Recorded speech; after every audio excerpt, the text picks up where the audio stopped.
ሰላም ለእናንተ ይሁን። እንዴት ናችሁ? እግዚአብሔር አምላካችን ስም በጌታችን በኢየሱስ ክርስቶስ የተባረከ የተመሰገነ ይሁን። እግዚአብሔር ይመስገን።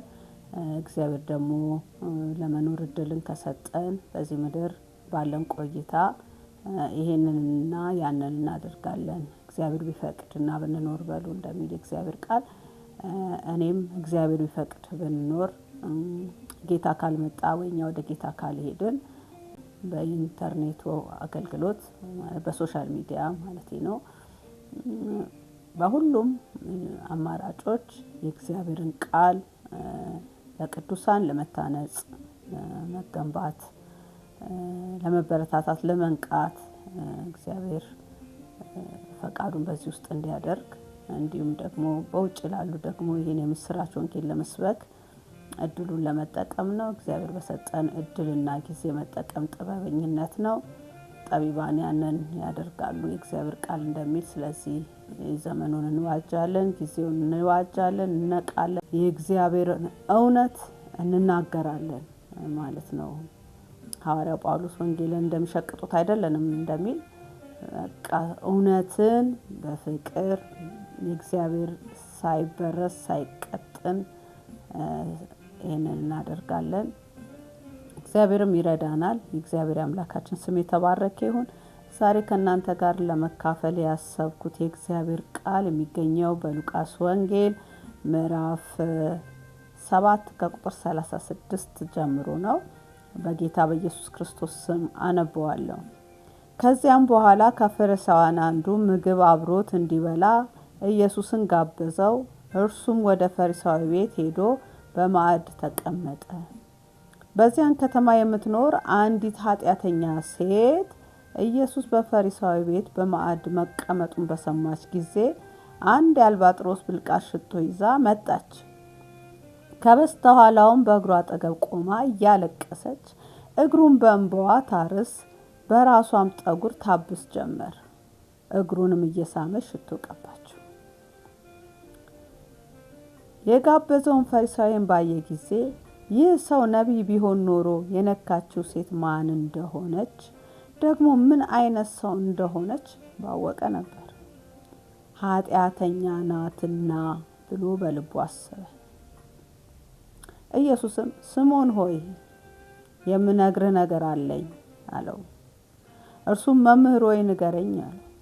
ኢየሱስም እንዲህ አለ፣ ከአንድ አበዳሪ ገንዘብ የተበደሩ 2 ሰዎች ነበሩ። አንደኛው 500 ዲናር ሁለተኛውም ደግሞ 50 ዲናር ነበረበት። የሚከፍሉትም ቢያጡ ዕዳቸውን ለሁለቱም ተወላቸው። እንግዲህ ከሁለቱ አበዳሪውን አብልጦ የሚወደው ማን ነው? የሚወደው የትኛው ነው? ስምዖንም ብዙ ዕዳ የተተወለት ይመስለኛል ሲል መለሰ። ኢየሱስም ትክክል ፈርደሃል አለው። ወደ ሴቲቱም ዘወር ብሎ ስምዖንን እንዲህ አለው፣ ይህች ሴት ታያታለህ?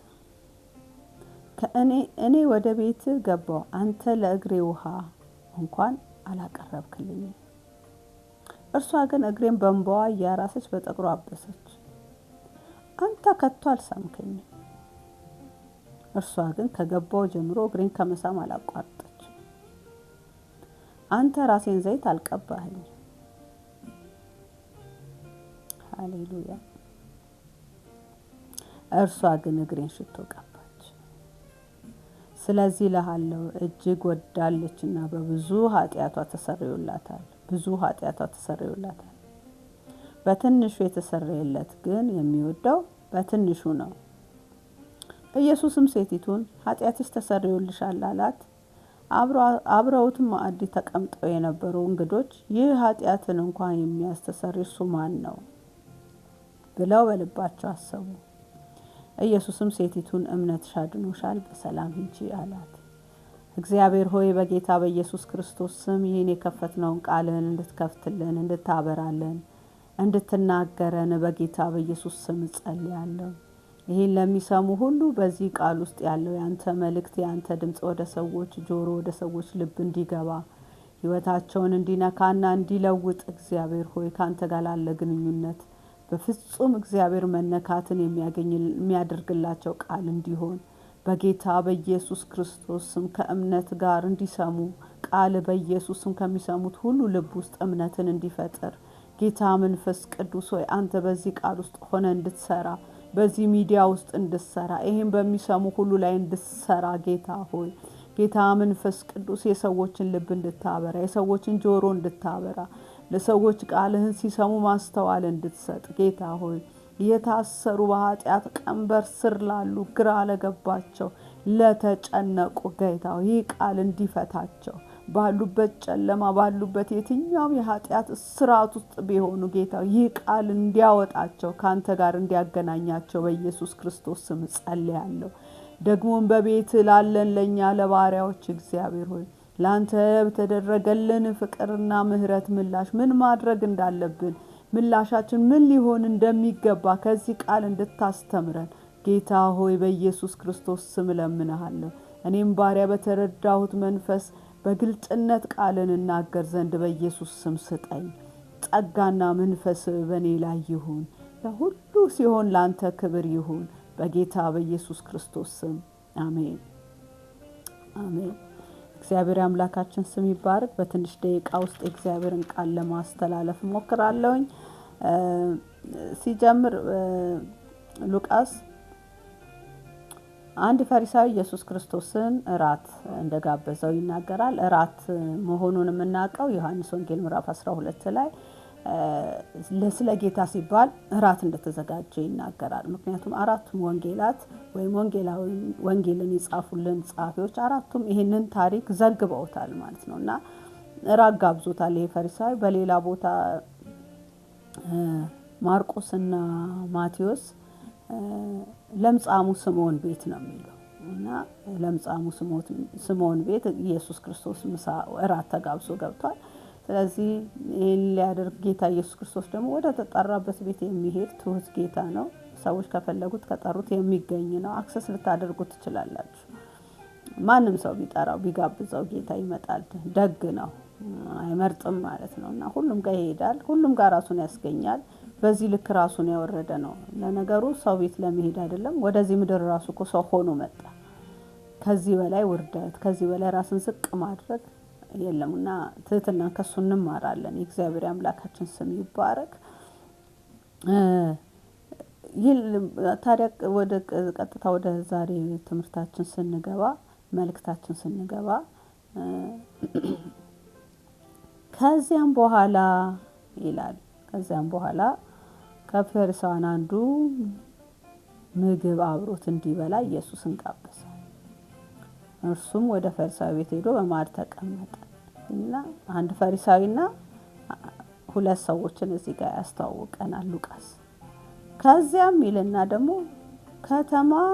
በዚያ ከተማ የምትኖር አንዲት ኃጢአተኛ ሴት ወደ ፈሪሳዊው ቤት በማዕድ መቀመጡን በሰማች ጊዜ ኢየሱስን ማለት ነው አንድ የአልባጥሮስ ብልቃጥ ሽቶ ይዛ መጣች። በዛ ከተማ የሚለው ሌሎች ወንጌላት ቢታንያ ይላል። ቢታንያ ነው የምትኖረው እቺ ሴት። በዮሐንስ ወንጌል ላይ እንደሚናገር ደግሞ ያ ቢታንያ የአልዓዛርና የማርታ የሚኖሩበት ከተማ ነው። ኢንኬዝ ምናልባት እቺ ማርያም ልትሆን ትችላለች ማለት ነው። እዚህ ሌላ መጽሐፍ ላይ እዚህ ላይ ኃጢአተኛ ሴት ነው የሚላት። ማርቆስና ማቴዎስ አንዲት ሴት ነው የሚላት። ዮሐንስ ግን ስፔሲፊክ አድርጎ ማርያም ይላታል ማለት የአልዓዛርና የማርታ እህት ማለት ነው። የተከናወነው በዚህ ቤት ነው ይሄ ጉዳይ የተከናወነው ማለት ነው። እና እቺ ሴት ሰማች ኢየሱስ ክርስቶስ እዛ መታደሙ ምን ላድርግ ብላ አሰበች። ስለዚህ ለተደረገላት ምላሽ ማለት ነው። ከበስተኋላው መጣች። ያው አይሁዳውያን እንደኛ ቴብል ላይ አይበሉ ማለት መደብ ነገር ላይ ነው የሚቀመጡት እና ኢየሱስ እንግዲህ እንዲህ ተቀምጦ እግሩ ወደ ኋላ ነው ማለት ነው። ከበስተኋላው ቆመች። ልክ አንድ ሰው ፍራሽ ላይ ተቀምጦ ወይም መሬት ላይ መደብ ላይ ተቀምጦ የምታውቁ ሰዎች ካላችሁ እንዲደገፍ ብሎ ትራስን ተደግፎ እግሩን ወደ ኋላ እንደሚያደርግ ሰው አቀማመጥ ነው የተቀመጠው እና እግሩን ለማግኘት አመቺ ነው ማለት ነው። እና እቺም ሴት ከኋላው ነው ሄዳ የቆመችው። ከዛ እግሮቹ ላይ እንባዋን እያራሰች እግሩን ማጠብ ጀመረች፣ በእንባዋ ማለት ነው። ምን ያህል እንባ ቢወጣል። በእንባዋ ካረሰችው በኋላ በፀጉሯ ደግሞ ማበስ ጀመረች ይላል። እንባዋ እንደ ውሃ ሆኖ ፀጉሯ እንደ ፎጣ ሆኖላት ማለት ነው። የኢየሱስን እግር ስንት ኪሎ ሜትር ነው የመጣው ከኢየሩሳሌም ወደ ቢታንያ? አዋራ ነው እንግዲህ ምድራቸውን ኢየሩሳሌምን ወይም የአይሁድን መልክዓ ምድር ብታይ አዋራ ነው። ያን አዋራ የረገጠ እግር በእንባዋ እያረሰች ሃሌሉያ፣ ፀጉሯን ደግሞ እያበሰች ኢየሱስ እግሩን እየሳመች ምን አይነት ፍቅር ነው! ምን አይነት ፍቅር ነው! ምን አይነት መነካት ነው! ከየት የመነጨ ነው? ከየት የመጣ ነው? ይቺ ሴት እንዲህ እንድታደርግ ያደረጋት ነገር ምንድን ነው? ይሄን ስታደርግ የጋበዘው ፈሪሳዊ አለ። ይሄ ሰው ነብይ ቢሆን ኖሮ ይቺ ሴት እንዲህ ያደረገች እየነካች ያለችው ማን ምን መሆኗን ባወቀ ነበረ። ኢየሱስ ያውቃል እኮ። ከዛ ይሄን በልቡን ያሰበው ኢየሱስ የልብን የሚያውቅ አምላክ ስለሆነ ስምዖን ሆይ የምነግርህ ነገር አለኝ አለ። መምህር ሆይ ተናገር አለው። ለአንድ አበዳሪ 2 ተበዳሪዎች ነበሩት። አንደኛው 50 ዲናር ነው፣ አንደኛው ደግሞ 500 ዲናር ነው። ሁለቱም መክፈል አልቻሉም።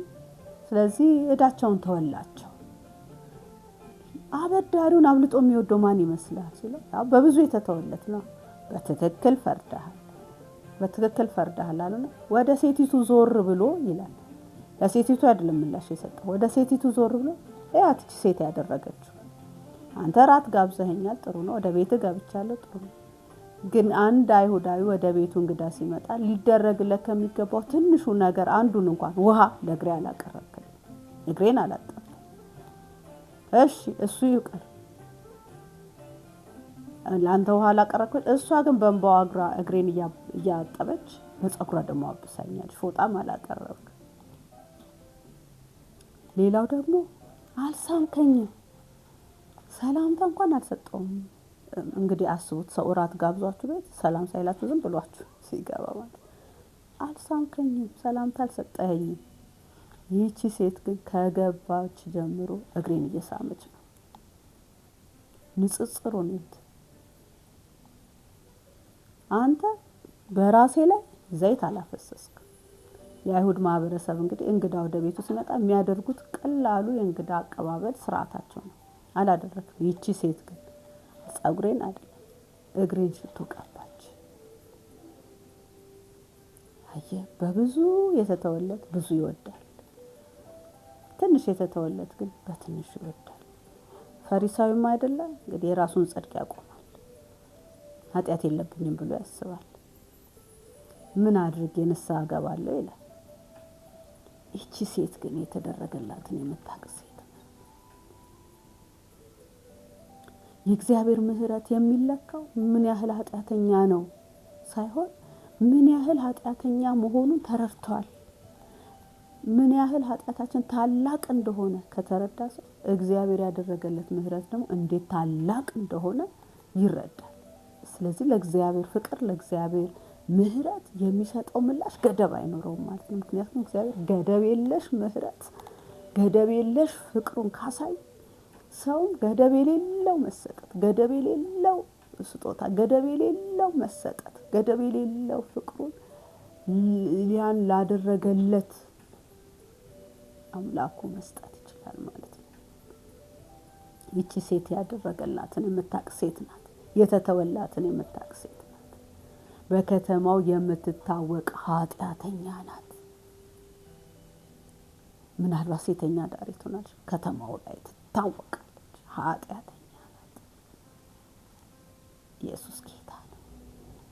መታወቂያችን ምንም ይሁን ምን፣ ባለንበት ከተማ፣ ባለንበት ምድር፣ ባለንበት ሶሳይቲ፣ ባለንበት ቤተሰብ ኢቨን ሰው አይሆንም፣ እቺ ሰው አትሆንም፣ ይሄ ሰው አይሆንም የተባለን እንሁን፣ መለወጥ እንደማንችል ሰዎች ይንገሩን፣ ሁኔታ ይንገረን፣ ከዛ ውስጥ መውጣት እንደማንችል ማንም ይንገረን። እግዚአብሔር ዛሬ ምትላል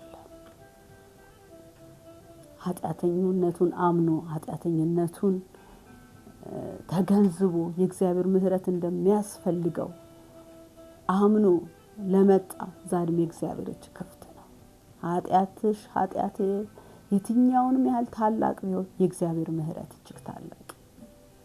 የእግዚአብሔር አምላካችን ስም የተባረከ።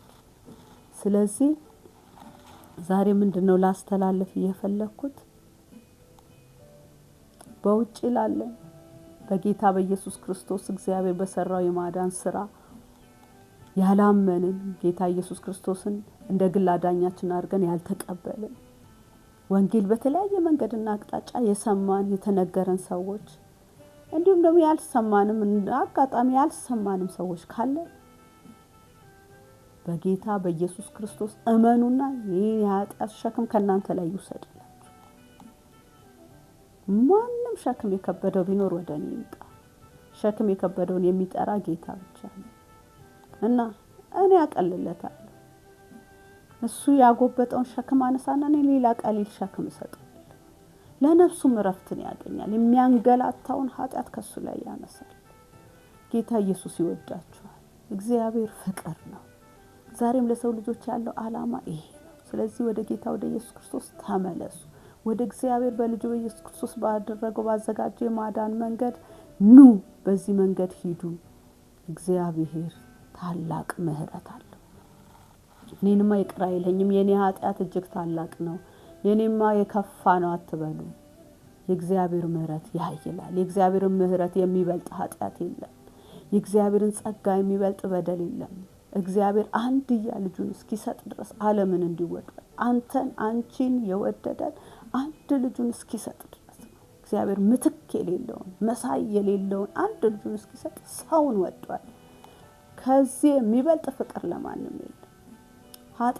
ኃጢአትሽ የትኛውንም ያህል ቢሆን ወደ እግዚአብሔር ተመለሱ። እግዚአብሔር ወደ እናንተ ይመለሳል። ይሄ መንገዱ አንድ ነው። በጌታ በኢየሱስ ክርስቶስ በማመን ብቻ ነው ከዚህ መላቀቅ የሚቻለው። ለእግዚአብሔር የሚሳነው ነገር ኃጢአተኛውን ማጽደቅ የሚችል ጌታ ኢየሱስ ክርስቶስ ብቻ ነው። ኃጢአተኛን መቀበል የሚችል እሱ ብቻ ነው። እጁን ዘርግቶ ይጠብቃችኋል።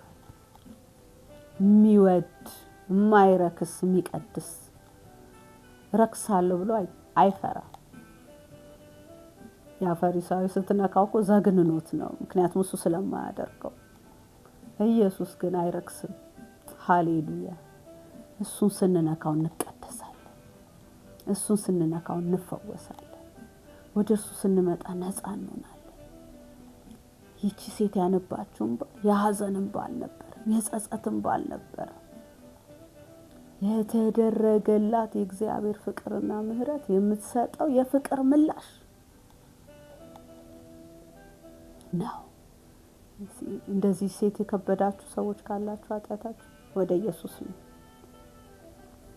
ደግሞ በቤቱ ላለን ጌታ ኢየሱስ ክርስቶስ እንደ ግል አዳኛችን አድርገን ተቀብለን ስንኖር ለነበርን ያገለገለን ለነበርን አሁን ግን ይህ ፍቅር ከልባችን ለቀዘቀዘ ወደ ኋላ ላለን በተለያየ ኃጢአት ሸክም ውስጥ አሁንም ለምንኖር ዛሬም ጌታ ወደ እኔ ነው ይላል። ያ ፍቅሩ በመጀመሪያ የወደደብን ፍቅሩ ያ የተደነቅንበት ፍቅሩ ያ እኔን እንዴት ወደደኝ፣ ያ እኔን እንዴት አዳነኝ፣ ያ እንዴት ወደ እኔ እንዴት መጣ ብለን የተንፈራፈርንበት ያ ፍቅሩ ዛሬ ያው ፍቅሩ ያው ነው፣ አልተለወጠም። እህቴ ወንድሜ ይሄንን የምትሰሙ በሙሉ ኑ ወደ ጌታ፣ ወደዚህ ጌታ ኑ። እንደገና እድል የሚሰጥ እንደገና የሚያነሳ እንደገና የሚያጥብ እንደገና የሚያነጻ እንደገና የሚያቆም አምላክ ነው።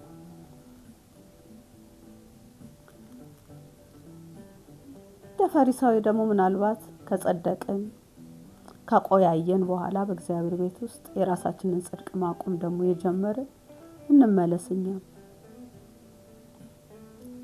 ሌላው ለእግዚአብሔር ፍቅር ተነክቶ በሚያደርገው ነገር ምናሾፍ ምንፈርድ ከማበረታታት ይልቅ የምናጣጥል እናምኛም እንመለስ። ለፍቅር የሚሰጠው ምላሽ ምንድነው? ለእግዚአብሔር የሚከፈለው ምንድነው? እንደ ፈሪሳዊ ራት መጋበዝ ነው። ይህቺ ሴት በዛ ዘመን በአይሁድ ማህበረሰብ የአልባጥሮስ ሽቶ አምጥቶ ሰብሮ እላዩ ላይ ማርከፍከፍ ማፍሰስ ማለት የዓመት ገቢ ማለት ነው። የዓመት ገቢያችንን ማባዛት ነው። ትንሽም ይሁን ትልቅ እሱን አውጥቶ በኢየሱስ እግር ስር ማፍሰስ ማለት ነው። ምን አይነት የፍቅር ምላሽ እየሰጠን ያለ ነው? በቤቱ ላይ ምናገለግል ልንሆን እንችላለን።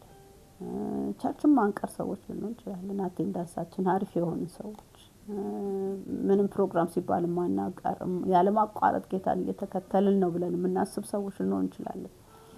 ግን ራሳችንን እንፈትሽ። በብዙ እየወደድን ነው። እንዳውም ምንድነው ያሉት? ይሄ እኮ ማባከን ነው እና ተሽጦ ለድሆች ቢሰጥ እኮ ብለው ሲከሱ፣ አይ ተው የምትችለውን አድርጋለችና አታድክሟት። የምንችለውን እያደረግን ከምንችለው በላይ መቼስ ጌታ ይጠይቃል። አንችልም የሱን ፍቅርና ምህረት መመለስ፣ ግን እንደው የምንችለው ከኛ የሚጠበቀው ከተደረገልን ምህረት ከተደረገልን ፍቅር አንፃር የምንችለው ማድረግ ቀጥለናል ወይስ ደግሞ ብርድ ብለናል ወይስ ለብ ብለናል? ለኤፌሶን ቤተክርስቲያን በራእይ እንደተጻፈላት የቀደመውን ፍቅርሽን ጥለሻል ምንባል ይሆን? ከጌታ ጋር ያለን የፍቅር ግንኙነት ቀዝቅዞ ይሆን? ለጌታ ምን ሰጠው የፍቅር ምላሽ ተገቢ አይሆን ይሆን? ከተደረገልን ምህረት የተነሳ ምን ሰጠውና የሆነልን አልመጣጣን ብሎ ይሆን? መሆን እኮ ፈልጋለሁ ግን አቅም አጣውስ የምንልም ሰዎች እንኖር ይሆን? ጌታን እኮ ወደዋለሁ፣ ጌታን እኮ ፈልጋለሁ፣ ለጌታ እኮ እንዲመኖር ፈልጋለሁ፣ ለጌታ እኮ እንዲመን ይቻላል። ዛሬ እህቴ ወንድሜ ቅዱሳን ሁላችን ጌታ ይፈልገናል። በቤቱ እያለን የጠፋን ይፈልገናል። እያገለገልን የጠፋን ይፈልገናል። ቸርች አቴንዳንስ ሳንቀር ግን እኛ የቀረን ከጌታ ይፈልገናል ጌታ። ስለዚህ መልእክቴ እንዲላጠቃል እዳው ተሰርዟል፣ እዳው ተትቷል። አሁን በክርስቶስ ኢየሱስ ላሉ ኩነኔ የለባቸው። በኢየሱስ ክርስቶስ ያለ የህይወት መንፈስ ከኃጢአትና ከሞት ባርነት ነፃ አውጥቶናል። ለዚህ ጌታ ምላሽ መስጠት ያስፈልገናል። በውጭ ላላችሁ ኃጢአትን በራሳችሁ ትግል ሃይማኖታዊ ስርዓት በመፈጸም አታመልጡትም፣ አትችሉትም። በመስቀል ላይ ግን ኃጢአተኛውን ሰው ያስወገደ ጌታ አለ። እሱ ስናምን የኛም በደልና ኃጢአት ከርሱ ጋር በመስቀል ላይ እንደተሰቀለ እግዚአብሔር ኃጢአተኛውን ሰው እንዳስወገደው ስናምን የኢየሱስ ክርስቶስ ጽድቅ ለኛ የኛ ኃጢአት ለሱ እንደሆነ እኛም ነፃ ሰዎች እንደሆነ በነፃነት ልንኖር፣ በጽድቅ ልንኖር፣ በቅድስና ልንኖር፣ እግዚአብሔርን በመውደድ ልንኖር፣ ሌሎች ሰዎችን በመውደድ እንድንኖር፣ ሕግን እየፈጸምን እንድንኖር፣ ከጸጋ በታች ሆነን ከሕግ በላይ ሆነን እንድንኖር የሚያስችል የእግዚአብሔር ጸጋ ተገልጧል። የምስራች እዳው ተሰርዟል። ማንም መክፈል አልቻለም። 50 ዲናሩ 500 መክፈል አይችልም። ባለ እዳው ሁሉም ባለ እዳ ነው። አበዳሪው ግን ይቅር ብሏል። አበዳሪው ትቷል። አንሰቃይ። አሁን በዚህ ድል እንጠቀም። እዳ ስረዛ ተደርጓል። የኃጢአት ስረዛ ተደርጓል። ተደምስሷል። እዳችን ያ የጽሕፈት ደብዳቤ ተደምስሷል በኢየሱስ ክርስቶስ ደም። እግዚአብሔር አሁን በክርስቶስ ኢየሱስ ለሚመጡ አያየው። የኢየሱስ ክርስቶስን ደም ነው የሚያየው። ተጠቀሙ። ይሄንን ኑ ወደ ጌታ ወደ ኢየሱስ ክርስቶስ ከእግዚአብሔር ጋር ታረቁ። በቤቱ ላለን ደግሞ ለእግዚአብሔር ፍቅር የሚገባው ምላሽ የምንችለው ምላሽ እንስጥ። እያንዳንዳችን ባለ ዕዳ ነበረ። እያንዳንዳችን ያንን ዕዳ መክፈል አንችልም ነበር። እያንዳንዳችን ያን ዕዳ የተወልን አበዳሪ ነበረ። እሱም እግዚአብሔር ይባላል። በልጁ በኢየሱስ ክርስቶስ ይቅር ብሎናል። የእግዚአብሔር ስም የተባረከ ይሁን። እንግዲህ ይህንን ቻናል እንድጀምር ያደረገኝ ዋና ሀሳብ ምንድነው? የእግዚአብሔር አምላካችን ስም ይባረክ። በቤቱ ላለን መታነጽ መንቃት የሚያደርግ ምክንያቱም ጌታ ኢየሱስ ክርስቶስ ሊመጣ በደጅ ነው።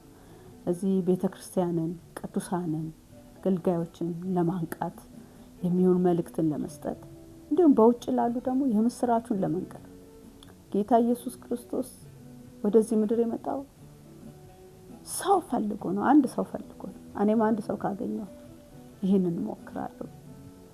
ስለዚህ በእግዚአብሔር ስም እለምናችኋለሁ ይህንን ቻናል ሰብስክራይብ እንድታደርጉ፣ ከተጠቀማችሁ ሼር እንድታደርጉ፣ በየጊዜው ደግሞ የምንለቀው ትምህርቶች እንዲደርሷችሁ ኖቲፊኬሽን እንድትጫኑ፣ እንዲሁም ደግሞ ሀሳብ አስተያየት ካላችሁ ሀሳብ አስተያየታችሁን እንድትሰጡን፣ ኮሜንት እንድታደርጉን በጌታ ፍቅር እንጠይቃለን። በዚህ አጋጣሚ የረዳኝን እግዚአብሔርን ከሁሉ በፊት አስቀድሜ አመሰግናለሁ። ታማኝ አድርጎ ለአገልግሎቱ የሾመኝ እግዚአብሔር ይመስገን። የዚህ ቃሉ አገልጋይ ያደረገኝ እሱን አመሰግናለሁ። እንዲሁም ደግሞ በተለያየ መንገድ ከጎኔ ለቆማችሁ፣ በሐሳባችሁ፣ በእውቀታችሁ፣ በምክራችሁ፣ በጸሎታችሁ ከጎኔ ለቆማችሁ በክርስቶስ ኢየሱስ ላገኘኋችሁ ውድ ቤተሰቦች እግዚአብሔር አምላክ ይባርካችሁ፣ እግዚአብሔር ይስጥልኝ ማለት እፈልጋለሁ። እግዚአብሔር መልካም ነው። ኢየሱስ ክርስቶስ ይመጣል። ማራናታ አሜን። ጌታ ኢየሱስ ሆይ ቶሎና ጌታ በቅርብ ይመጣል። አሜን። ተባረኩ።